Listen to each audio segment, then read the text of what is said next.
ओम शांति।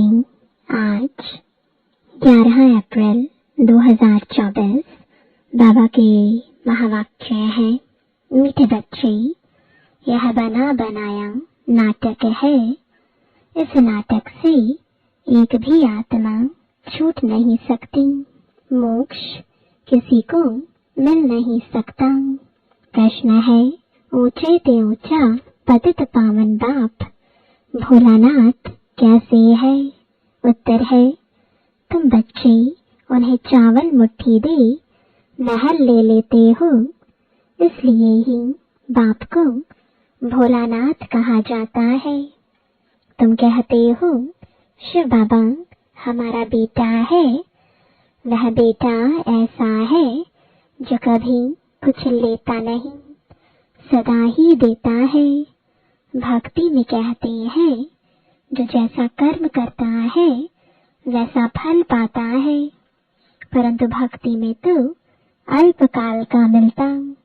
ज्ञान में समझ से करते, इसलिए सदा काल का मिलता है। ओम शांति। रूहानी बच्चों से रूहानी बाप रूह रिहान कर रहे हैं। वह ऐसे कहेंगे, रूहानी बाप बच्चों को राजयोग सिखला रहे हैं। तुम आए हो बेहद के बाप से राजयोग सीखने, इसलिए बुद्धि चली जानी चाहिए बाप की तरफ। यह है परमात्म ज्ञान आत्माओं के प्रति। भगवान वाच सालिग्रामों प्रति आत्माओं को ही सुनना है, इसलिए आत्म अभिमानी बनना है। आगे तुम देह अभिमानी थे।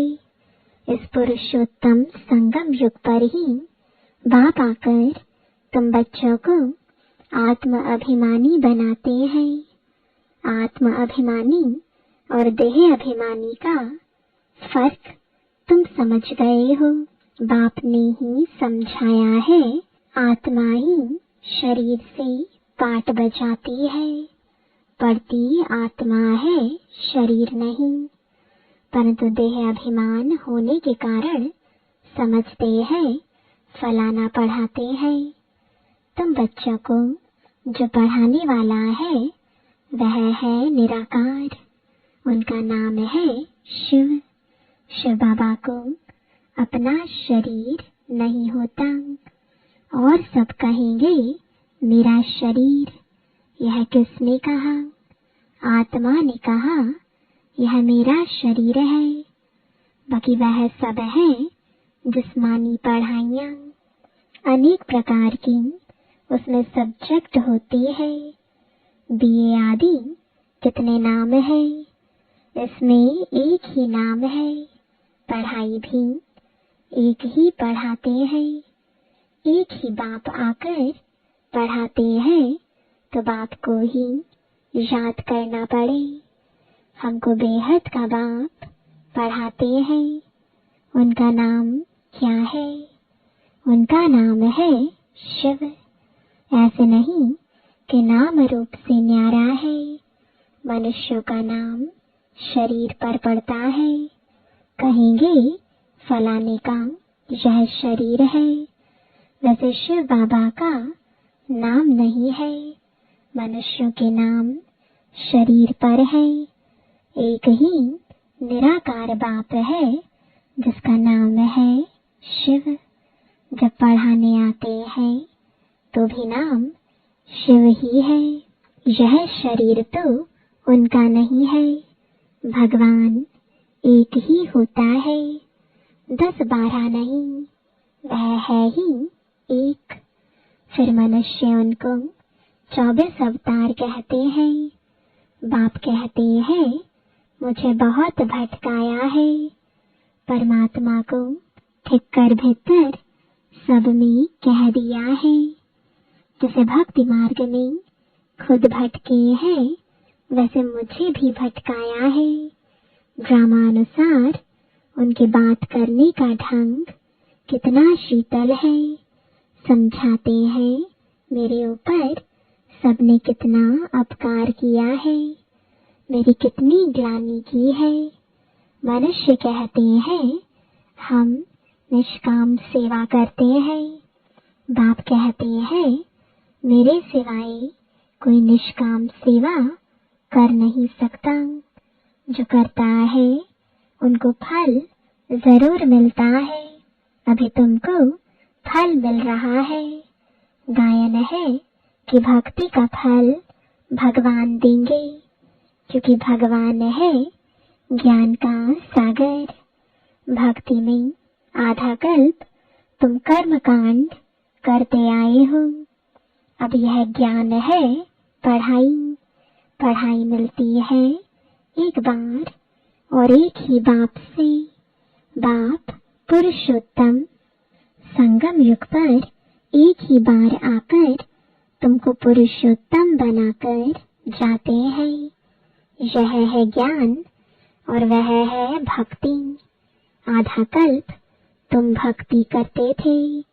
अब जो भक्ति नहीं करते हैं उनको वहम पड़ता है कि पता नहीं भक्ति नहीं की तब फलाना मर गया, बीमार हो गया, परंतु ऐसे है नहीं। बाप कहते हैं बच्चे तुम पुकारते आए हो कि आप आकर पतितों को पावन बनाए, सबकी सदगति करो। तो अब मैं आया हूँ। भक्ति अलग है, ज्ञान अलग है। भक्ति से आधा कल्प होती है रात, ज्ञान से आधा कल्प के लिए होता है दिन। राम राज्य और रावण राज्य दोनों बेहद है। दोनों का टाइम बराबर है। इस समय भोगी होने कारण दुनिया की वृद्धि जास्ती होती है, आयु भी कम होती है। वृद्धि जास्ती ना हो उसके लिए फिर प्रबंध रचते हैं। तुम बच्चे जानते हो इतनी बड़ी दुनिया को कम करना तो बाप का ही काम है। बाप आते ही है कम करने, पुकारते भी है बाबा आकर अधर्म विनाश करो, अर्थात सृष्टि को कम करो। दुनिया तो जानती नहीं कि बाप कितना कम कर देते हैं। थोड़े मनुष्य रह जाते हैं, बाकी सब आत्माएं अपने घर चली जाती हैं। फिर नंबरवार पाठ बजाने आती हैं। नाटक में जितना पाठ देरी से होता है वह घर से भी देरी से आते हैं। अपना धंधा आदि पूरा कर बाद में आते हैं। नाटक वाले भी अपना धंधा करते हैं, फिर समय पर नाटक में आ जाते हैं पाठ बजाने। तुम्हारा भी ऐसे ही है। पिछाड़ी में जिनका पाठ है वह पिछाड़ी में आते हैं। जो पहले पहले शुरू के पाठधारी हैं वह सतयुग आदि में आते हैं। पिछाड़ी वाले देखो तो अभी आते ही रहते हैं। ताल तालियां पिछाड़ी तक आती रहती हैं। इस समय तुम बच्चों को ज्ञान की बातें समझाई जाती हैं और सवेरे याद में बैठते हो। वह है ड्रिल। आत्मा को अपने बाप को याद करना है। युग अक्षर छोड़ दो। इसमें मूझते हैं, कहते हैं हमारा युग नहीं लगता है। बाप कहते हैं अरे बाप को तुम याद नहीं कर सकते हो, क्या यह अच्छी बात है? याद नहीं करेंगे तो पावन कैसे बनेंगे? बाप है ही पतित पावन। बाप आकर ड्रामा के आदि मध्य अंत का राज समझाते हैं। यह वैरायटी धर्म और वैरायटी मनुष्यों का वृक्ष है। सारे सृष्टि के जो भी मनुष्य मात्र है सब पाटधारी हैं, कितने ढेर मनुष्य हैं, हिसाब निकालते हैं एक वर्ष में इतने करोड़ पैदा हो जाएंगे, फिर इतनी जगह ही कहाँ है। तब बाप कहते हैं मैं आता हूँ लिमिटेड नंबर करने। जब सभी आत्माएं ऊपर से आ जाती हैं, हमारा घर खाली हो जाता है, बाकी भी जो बचत है वह भी आ जाती है। झाड़ कभी सूखता नहीं, चलता आता है। पिछाड़ी में जब वहाँ कोई रहता नहीं, फिर सभी जाएंगे। नई दुनिया में कितने थोड़े थे, अब कितने ढेर हैं। शरीर तो सबका बदलता जाता है, वह भी जन्म वही लेंगे जो कल्प कल्प लेते हैं।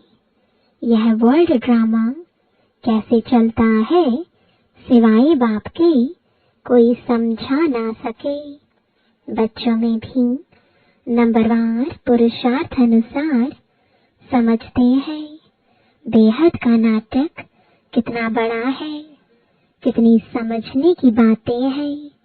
बेहद का बाप तो ज्ञान का सागर है, बाकी तो सब लिमिटेड है। वेद शास्त्र आदि कुछ बनाते हैं, जास्ती तो कुछ बनेगा नहीं। तुम लिखते जाओ शुरू से लेकर तो कितनी लंबी चौड़ी गीता बन जाए। सब छपता जाए तो मकान से भी बड़ी गीता बन जाए। इसलिए बड़ाई दी है सागर को स्याही बना दो।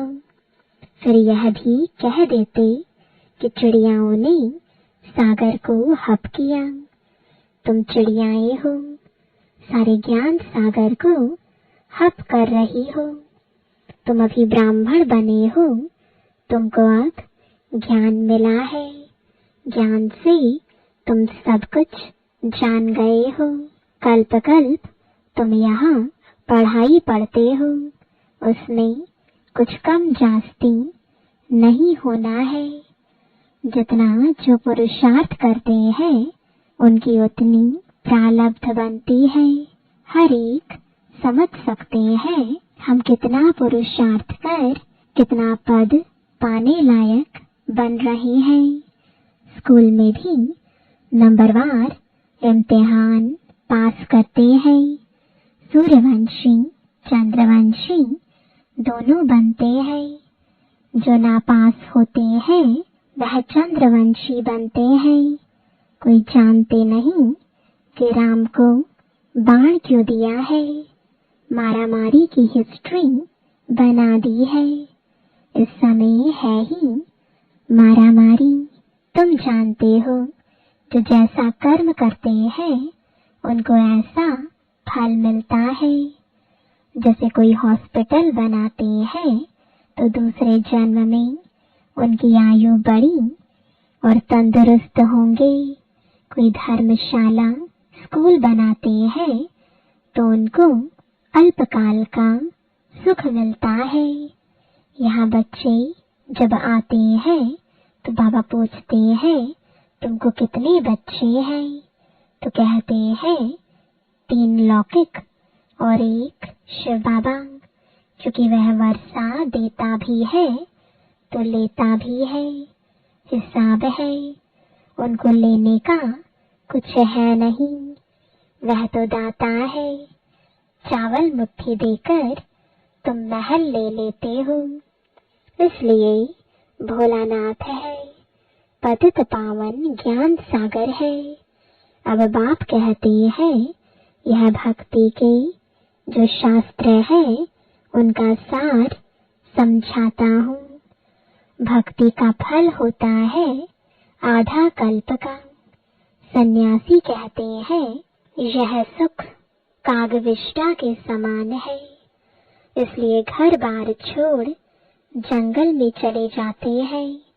कहते हैं हमको स्वर्ग के सुख नहीं चाहिए जो फिर नरक में आना पड़े।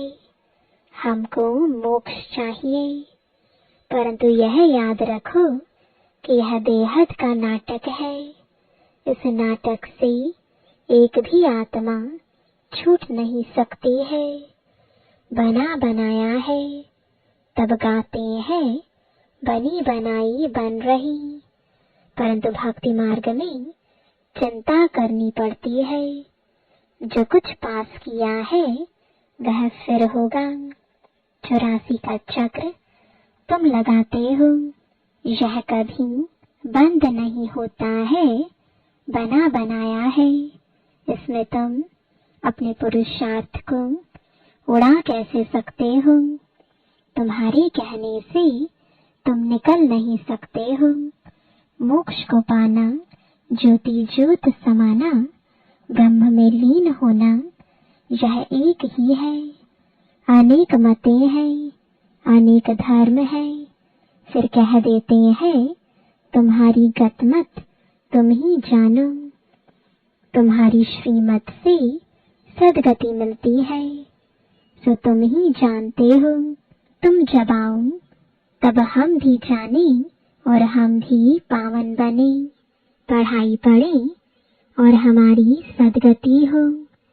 जब सदगति हो जाती है तो फिर कोई बुलाते ही नहीं है। इस समय सबके ऊपर दुखों के पहाड़ गिरने हैं। खूने नाहेक खेल दिखाते हैं और गोवर्धन पहाड़ भी दिखाते हैं। अंगुली से पहाड़ उठाया, तुम इसका अर्थ जानते हो। तुम थोड़े से बच्चे इस दुखों के पहाड़ को हटाते हो, दुख भी सहन करते हो। तुमको वशीकरण मंत्र सभी को देना है। कहते हैं तुलसीदास चंदन घिसे तिलक देत रघुबीर। तिलक राजाई का तुमको मिलता है अपनी अपनी मेहनत से। तुम राजाई के लिए पढ़ रहे हो। राजयोग जिससे राजाई मिलती है वह पढ़ाने वाला एक ही बाप है। अब तुम घर में बैठे हो, यह दरबार नहीं है। दरबार उसको कहा जाता है जहाँ राजाएं महाराजाएं मिलते हैं। यह पाठशाला है। समझाया जाता है कोई ब्राह्मणी विकारी को नहीं ले आ सकती है, पतित वायुमंडल को खराब करेंगे, इसलिए अलाउ नहीं करते हैं। जब पवित्र बने तब अलाउ किया जाए। अभी कोई कोई को अलाउ करना पड़ता है। अगर यहाँ से जाकर पतित बने तो धारणा नहीं होगी। यह हुआ अपने आप को श्रापित करना। विकार है ही रावण की मत। राम की मत छोड़ रावण की मत से विकारी बन पत्थर बन पड़ते हैं। ऐसी गरुड़ पुराण में बहुत रोचक बातें लिख दी हैं। बाप कहते हैं मनुष्य मनुष्य ही बनता है, जानवर आदि नहीं बनता। पढ़ाई में कोई अंधश्रद्धा की बात नहीं होती। तुम्हारी यह पढ़ाई है। स्टूडेंट पढ़कर पास होकर कमाते हैं। अच्छा, मीठे मीठे सिकिलदे बच्चों प्रति माता पिता बाप दादा का याद प्यार और गुड मॉर्निंग। रूहानी बाप की रूहानी बच्चों को नमस्ते। रूहानी बच्चों की रूहानी बाप दादा को गुड मॉर्निंग और नमस्ते। धारणा के लिए मुख्य सार है, पहला वशीकरण मंत्र सबको देना है। पढ़ाई की मेहनत से राजाई का तिलक लेना है। इन दुखों के पहाड़ को हटाने में अपनी अंगुली देनी है। दूसरा, संगम युग पर पुरुषोत्तम बनने का पुरुषार्थ करना है। बाप को याद करने की ड्रिल करनी है। बाकी योग योग कह मूंझना नहीं है। वरदान है सेवा में विघ्नों को उन्नति की सीढ़ी समझ आगे बढ़ने वाले निर्विघ्न सच्चे सेवाधारी भव। सेवा ब्राह्मण जीवन को सदा निर्विघ्न बनाने का साधन भी है और फिर सेवा में ही विघ्नों का पेपर भी ज्यादा आता है। निर्विघ्न सेवाधारी को सच्चा सेवाधारी कहा जाता है। विघ्न आना यह भी ड्रामा में नोंद है, आने ही है और आते ही रहेंगे, क्योंकि यह विघ्न व पेपर अनुभवी बनाते हैं। इसको विघ्न ना समझ अनुभव की उन्नति हो रही है, इस भाव से देखो तो उन्नति की सीढ़ी अनुभव होगी और आगे बढ़ते रहेंगे। स्लोगन है विघ्न रूप नहीं विघ्न विनाशक बनो। ओम शांति।